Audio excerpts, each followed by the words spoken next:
Good morning all of you. आप सब कैसे हैं? कल हमने बात की थी भारतीय संविधान के अनुसूचियों के बारे में। देखो, जब हमारे संविधान का निर्माण कार्य हो रहा था तो उस समय उसके सामने भारत शासन अधिनियम जैसे महान प्रलेख के साथ साथ लगभग 60 देशों के संविधान की प्रतिलिपियां थी। यानी उन संविधानों में जो अच्छी अच्छी बातें हैं, उन विशेषताओं को भारतीय संविधान में ऐड करने के लिए तो हमारे संविधान निर्माताओं ने बहुत सारी बातों को अन्य देशों के संविधान से भारतीय संविधान में सम्मिलित किया। तो आज हम बात करेंगे उन्हीं विशेषताओं के बारे में। देखो, सबसे पहले अगर हम बात करना चाहें विदेशी स्रोत,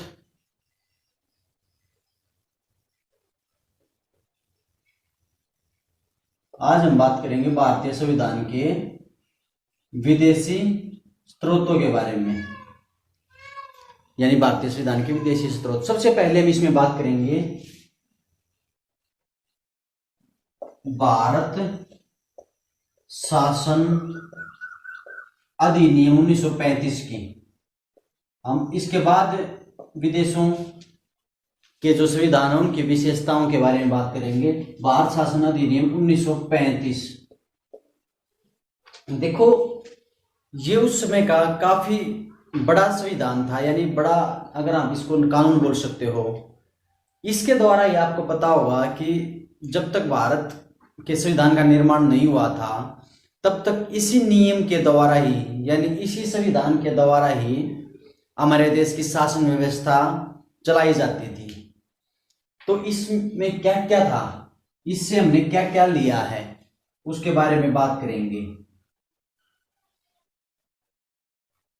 इसमें हमने सबसे पहले अगर हम बात करें संघीय तंत्र, जो संघीय तंत्र है ये हमने कहां से लिया है? ये हमने भारत शासन अधिनियम 1935 से लिया है। और इसमें राज्यपाल के कार्यकाल, यानी जो हमारे राज्यों में राज्यपाल होते हैं, राज्यपाल का कार्यकाल, ये भी हमने कहां से लिया है? इसी एक्ट के द्वारा लिया है। इसके बाद जो कैग होते हैं, कंट्रोलर ऑडिटर जनरल, इसको यूपीएससी, जो हमारा भर्ती बोर्ड है, न्यायपालिका, हमारा जुडिशरी, आपातकालीन, और जो आपातकालीन जो विशेषताएं हैं इनको हमने भारत शासन अधिनियम के द्वारा अपने संविधान में जोड़ा है। देखो, अब हम करेंगे 10 मुख्य देशों की विशेषताओं के बारे में बात, कि वे कौन कौन से देश हैं और उनसे हमने क्या क्या लिया है।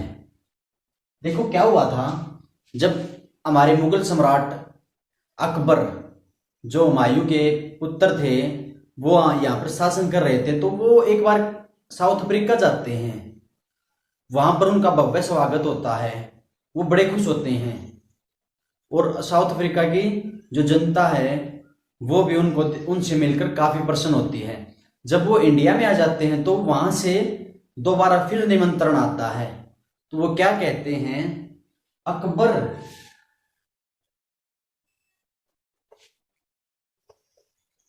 अकबर आज फिर अफ्रीका अफ्रीका आजा। वो कहते हैं अकबर आज फिर अफ्रीका आ जाए। इससे हम 10 देशों को याद करेंगे। तो वो 10 देश कौन कौन से हैं? नंबर 1 अमेरिका, यानी USA, America. Number 2 Canada, number 3 Britain, number 4 रूस, फिर है आयरलैंड,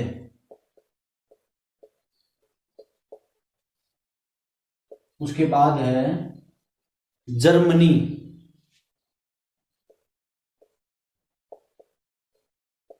फिर है फ्रांस, उसके बाद है अफ्रीका, अफ्रीका यानी साउथ अफ्रीका, उसके बाद आज से ऑस्ट्रेलिया, ऑस्ट्रेलिया, उसके बाद है जा से जापान, जा से क्या है जापान। ये 10 देश हैं, 1 2 3 4 5 6 7 8 9 10। इनके संविधान से हमने क्या विशेषता ली है, ये इनके देशों से ही हमने मुख्य विशेषताएं ली हैं, उनके बारे में बात कर लेते हैं। देखो नंबर 1 पे बात करेंगे, जो विश्व का सबसे शक्तिशाली देश है, जो नंबर 1 पर ही है, तो वो कौन सा है, अमेरिका।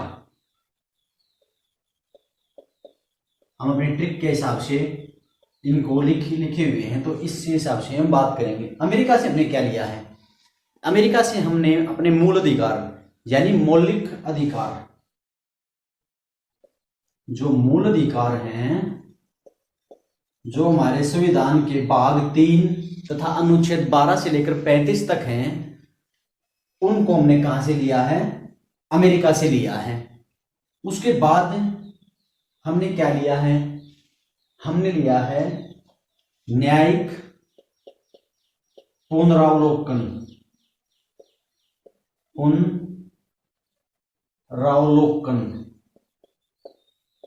ये ऐसी विधि होती है, अगर हमारी सरकारें कोई ऐसा नियम कानून बनाती हैं जो हमारे संविधान का उल्लंघन करता है, तो इस विधि से हमारी न्यायपालिका उस कानून को समाप्त कर सकती है, उसको निरस्त कर सकती है। उसके बाद उपराष्ट्रपति का पद, जो हमारे हायरार्की में नंबर 2 पर आते हैं, उपराष्ट्रपति जी का पद, ये भी हमने अमेरिका से लिया है। इसके बाद न्यायपालिका की स्वतंत्रता, न्यायपालिका की स्वतंत्रता, अमेरिका में न्यायपालिका सर्वोच्च है, तो न्यायपालिका की स्वतंत्रता भी हमने वहीं से ली है। राष्ट्रपति पर महाभियोग, जो हमारे राष्ट्रपति जी हैं उन पर महाभियोग,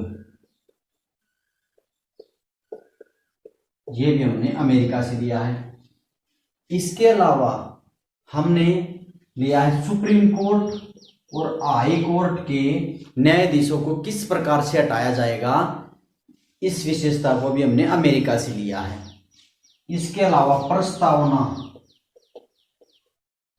जो हमारे संविधान के उद्देश्य को, स्वरूपों को बताती है, वो भी हमने कहां से ली है, यूएसए से ली है। इसके बाद वित्तीयपात, जो वित्तीयपात है जिसका वर्णन अनुच्छेद हमारा 360 करता है, ये भी हमने कहां से लिया है, हमने यूएसए से लिया है। तो ये मुख्य बातें हैं, जो मुख्य विशेषताएं हैं, ये अमेरिका से ली है। फिर बात करें हम अगर नंबर 2 कंट्री की हमारी ट्रिक के हिसाब से, तो वो है कनाडा। देखो कनाडा के संविधान से हमने क्या लिया है, कनाडा के संविधान से हमने ली है अवशिष्ट शक्तियां, जो एक तो हमारी अवशिष्ट जो शक्तियां हैं, उसके बाद जो हमारी संघीय व्यवस्था है, केंद्र और राज्यों के साथ संघीय व्यवस्था,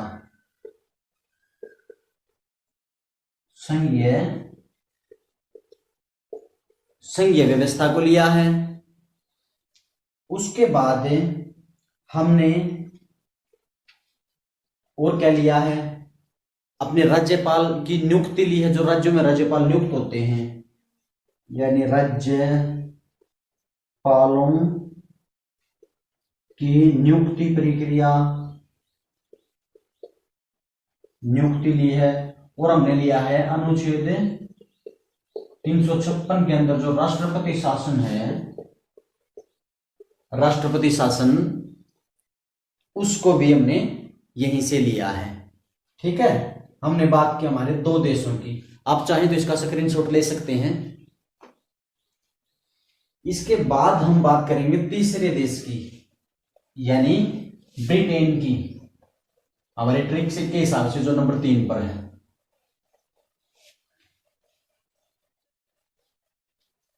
देखो ब्रिटेन, ब्रिटेन से हमने क्या लिया है, तीसरा देश है हमारा ब्रिटेन यानी इंग्लैंड। इसको हम इसकी कुछ विशेषताओं को एक ट्रिक के माध्यम से याद करेंगे। वो ट्रिक क्या है,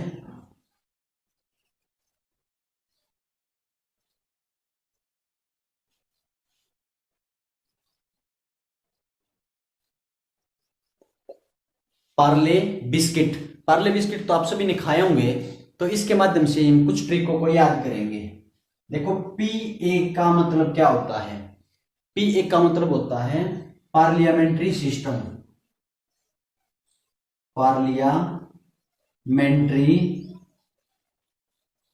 जो सिस्टम है,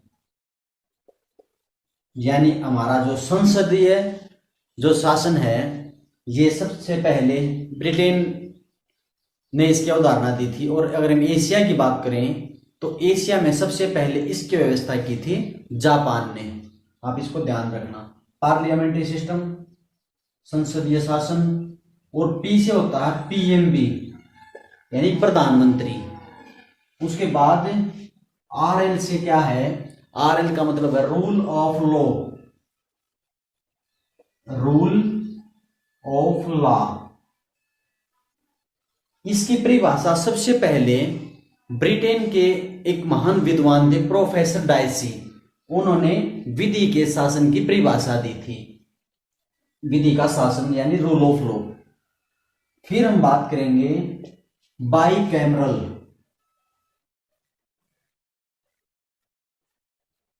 बाईकैमरलिज। इसका मतलब होता है द्विसदन, यानी राज्यसभा और लोकसभा।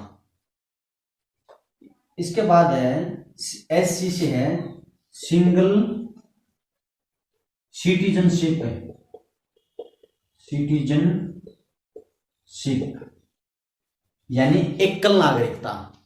अमेरिका में दोहरी नागरिकता है, लेकिन हमारे देश में एकल नागरिकता का ही प्रावधान है। इसके अलावा संसदीय विशेषाधिकार, जो संसदीय विशेषाधिकार हैं, उनको भी हमने कहां से लिया है, ब्रिटेन से लिया हुआ है। इसके अलावा अगर हम बात करें मंत्रिमंडल की, जो मंत्रिमंडल है वो भी हमने कहां से लिया है, तो वो भी हमने ब्रिटेन के संविधान से लिया है। इसके बाद अगर हम बात करें हमारे अगले देश यानी रूस की, यहीं पे लिख लेते हैं हम रसिया। तो देखो रसिया से हमने क्या लिया है, सबसे पहले हम बात करेंगे मूल कर्तव्यों की, यानी हमारे जो मौलिक कर्तव्य हैं। सरदार स्वर्ण सिंह समिति की सिफारिशों पर इनको हमारे संविधान में जोड़ा गया था। तो मूल कर्तव्य हमारे संविधान के आर्टिकल 51A में है, इनको भी हम बात करेंगे, इनके बारे में भी आगे। मूल कर्तव्य इसके बाद जो हमारी पंचवर्षीय योजनाएं थी, पंचवर्षीय योजनाएं, इनको भी हमने कहां से लिया है, रसिया से लिया है। इसके अलावा जो हमारी प्रस्तावना में न्याय है, प्रस्तावना में न्याय, हमारी प्रस्तावना में 3 प्रकार का न्याय है, सामाजिक, आर्थिक और राजनीतिक न्याय। तो इसका स्वरूप भी हमने कहां से लिया है, रसिया से लिया है। आप इसका स्क्रीनशॉट ले सकते हैं।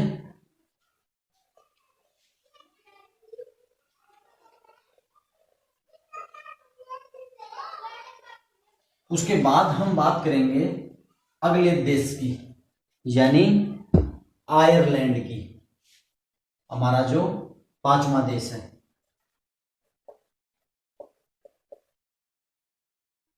आयरलैंड। आयरलैंड से हमने क्या लिया है?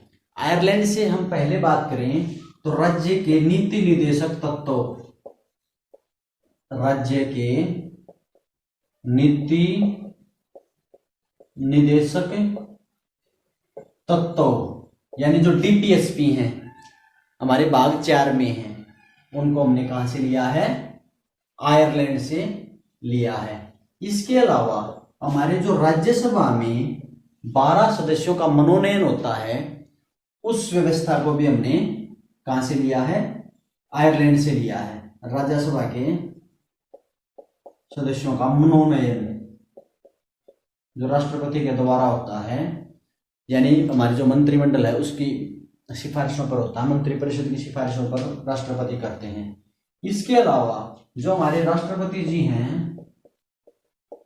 उनका निर्वाचन, राष्ट्रपति का जो निर्वाचन पद्धति है, निर्वाचन पद्धति, इसको भी हमने आयरलैंड के संविधान से लिया है। आप इस बात को बखूबी ध्यान रखना। फिर हम बात करेंगे हमारे छठे देश यानी जर्मनी की। जर्मनी। जर्मनी के वाइमर संविधान से हमने लिया है हमने जो आपात उपबंध है, आपात उपबंध, जब हमारे यहाँ पर आपातकाल लग जाता तो हमारे मूल जो अधिकार उनका स्थगन हो जाता है, तो इस प्रक्रिया को हमने लिया है जर्मनी के वाइमर संविधान से। फिर बात करेंगे हम अपने अगले देश फ्रांस से। सेवंथ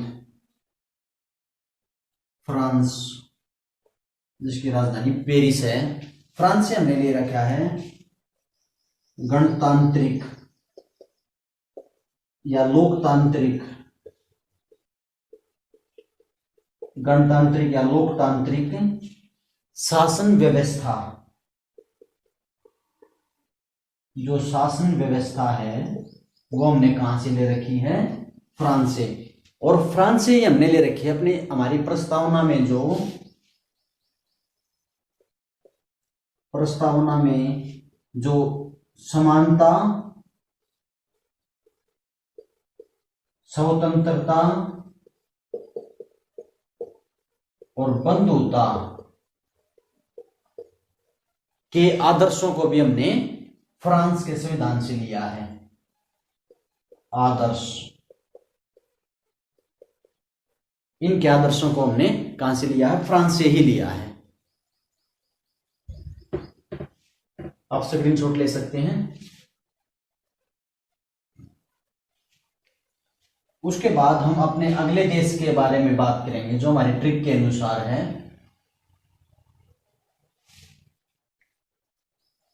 वो कौन सा देश है? तो इसके बाद है एसए यानी साउथ अफ्रीका। साउथ अफ्रीका, दक्षिण अफ्रीका। हमने यहां से लिया है संविधान में संशोधन की प्रक्रिया को। संविधान संशोधन हमारे आर्टिकल 368 के द्वारा जो संविधान में जो संशोधन होता है उसकी प्रक्रिया को हमने कहां से लिया है? साउथ अफ्रीका के संविधान से लिया है। इसके अलावा अगर हम बात करें हमारे जो राज्यसभा है उनके सदस्यों का जो निर्वाचन होता है उसको भी यहीं से लिया है। राज्यसभा के सदस्यों का निर्वाचन, उसको भी हमने साउथ अफ्रीका से लिया है। इसके बाद अगर हम बात करें अपने अगले देश की यानी आ से ऑस्ट्रेलिया। ऑस्ट्रेलिया, तो ऑस्ट्रेलिया से हमने क्या लिया है? ऑस्ट्रेलिया क्रिकेट में बड़ा धांसू देश होता था। ऑस्ट्रेलिया से हमने लिया है समवर्ती सूची, कंकरेंट लिस्ट। हमने कल इसके बारे में भी बात की थी कि समवर्ती सूची क्या होती है और इसमें कितने विषय हैं और कौन इस पर नियम कानून बनाता है इनके विषयों पर। तो समवर्ती सूची, उसके बाद हमने प्रस्तावना की जो हमारी भाषा है, प्रस्तावना की भाषा, ये क्वेश्चन कई बार एग्जामों में आ चुका है। प्रस्तावना की भाषा किस संविधान से ली है, और गलती कर देते हैं हम लगा देते हैं अमेरिका, लेकिन अमेरिका से ओनली प्रस्तावना ली है, उसका स्वरूप लिया है, और यहां से हमने ली है प्रस्तावना की भाषा। इस बात को आप ध्यान रखना। इसके अलावा व्यापार, वाणिज्य, और इसके अलावा केंद्र राज्य के जो संबंध हैं, केंद्र राज्य संबंध, जिनका अनुसरण हमारा संविधान का भाग 11 करता है, उनको, और जो हमारे दोनों सदनों हैं उनकी संयुक्त बैठक, यानी जो हमारी राज्यसभा और लोकसभा की संयुक्त बैठक, इसका प्रावधान भी हमने कहां से लिया है, ऑस्ट्रेलिया से लिया है। फिर हम बात करेंगे अपने अंतिम देश की, यानी जापान की। तो जापान से लिया है हमने विधि द्वारा स्थापित प्रक्रिया को, विधि द्वारा स्थापित प्रक्रिया। इसमें यानी जो इसमें जो हमने हमारी शब्दावली वगैरह होती हैं तो वो हमने ली है जापान के संविधान से। आज हमने बात की भारतीय संविधान के विदेशी स्रोतों के बारे में। आप इस वीडियो को 1 से 2 बार देख लोगे तो आपको बड़े अच्छे से ट्रिक और सारी विशेषताएं याद हो जाएंगी। इसमें बिल्कुल आसान तरीके से हमने इनको डिस्कस किया है। Thank you.